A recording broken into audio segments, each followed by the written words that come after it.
హైదరాబాద్ లో 10th విద్యార్థి అనుమానాస్పద స్థితిలో మృతి చెందాడు. మృతుడి బంధువులు స్కూల్ ఎదుట ఆందోళన చేస్తున్నారు.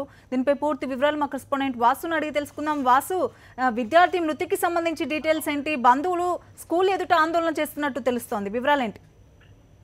అలాగే హైదరాబాద్ రాజేంద్ర నగర్ లో ఉన్నటువంటి అత్తాపూర్ లో జీసీఎస్ షైన్ అనే స్కూల్లో కూడా 10వ తరగతి విద్యార్థి అనుమానాస్పద మృతి నేపథ్యంలో తల్లిదండ్రులు పెద్ద ఎత్తున ఆ స్కూల్ దగ్గర చేరుకొని ఆందోళన చేస్తున్నారు. స్కూల్ ఫర్నిచర్ మొత్తం కూడా పూర్తిగా ధ్వంసం చేయడం జరిగింది.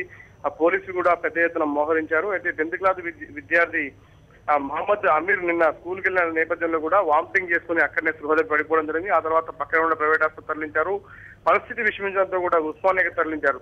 కానీ చికిత్స పొందుతూ రాత్రి మృతి కేవలం తమ కుమారుడి మృతికి పాఠశాల యాజమాన్యం అక్కడ ఉన్నటువంటి అధ్యాపకులే కారణం అంటూ కూడా వీళ్ళంతా కూడా ఉదయం ఆందోళన దిగిన నేపథ్యంలో, కానీ ఆ పాఠశాల యాజమాన్యం మాత్రం మాకు ఎలాంటి సంబంధం లేదు, అనారోగ్యం కారణంగానే విద్యార్థి మృతి చెందడం చెప్తున్నారు. కానీ ప్రిన్సిపల్ ని అరెస్ట్ చేసేందుకు ఇక్కడి నుంచి కదిలేదంటూ కూడా ఫర్నిచర్ ధ్వంసం చేశారు.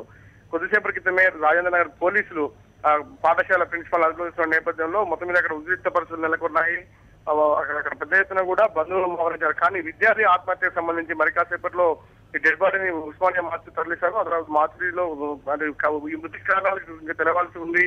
నిజంగానే పాఠశాల టీచర్స్ ఎవరైనా దాడి చేశారు, లేదంటే ఇంకేమైనా అనారోగ్య కారణాలు అనేది మాత్రం విచారణ పోలీసులు ఇప్పటికే కేసు నమోదు చేసుకుని అనుమానాస్పద మృతిగా నమోదు చేశారు. ప్రస్తుతం డెడ్ బాడీని ఉస్మానియాకి తరలించారు. తరంగిణి. ఓకే వాసు.